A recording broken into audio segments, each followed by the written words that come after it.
সর্বমিত্র চাকমা মাত্র একদিন আগেই ছাত্রদলের চাঁদাবাজির একটি ঘটনা লাইভ টেলিকাস্ট করেছিলেন, কিন্তু বিস্ময়করভাবে তার পরদিনই তিনি নিজেই এক গভীর সংকটে পড়ে যান।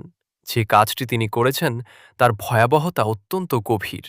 বিশ্ববিদ্যালয়ের মাঠে সামান্য খেলাধুলার জন্য শিশুদের কানে ধরে দাঁড় করানো এ কি কোনো ছোটখাটো বিষয়?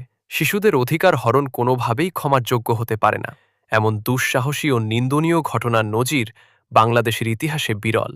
এই ঘটনার গুরুত্ব কতটা গভীর তা দেশের শীর্ষস্থানীয় দৈনিক পত্রিকা ও সংবাদ মাধ্যমের প্রতিবেদন দেখলেই স্পষ্ট হয়ে যায়।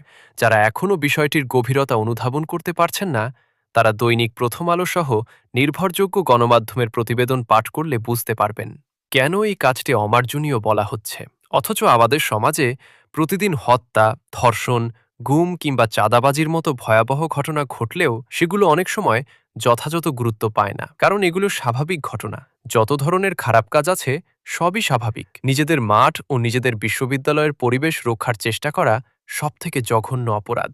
এই ঘটনার জন্য প্রয়োজন কঠোর তদন্ত এবং দৃষ্টান্তমূলক শাস্তি, যাতে ভবিষ্যতে কেউ বিশ্ববিদ্যালয়ের কল্যাণে কাজ করার সাহস না দেখায়।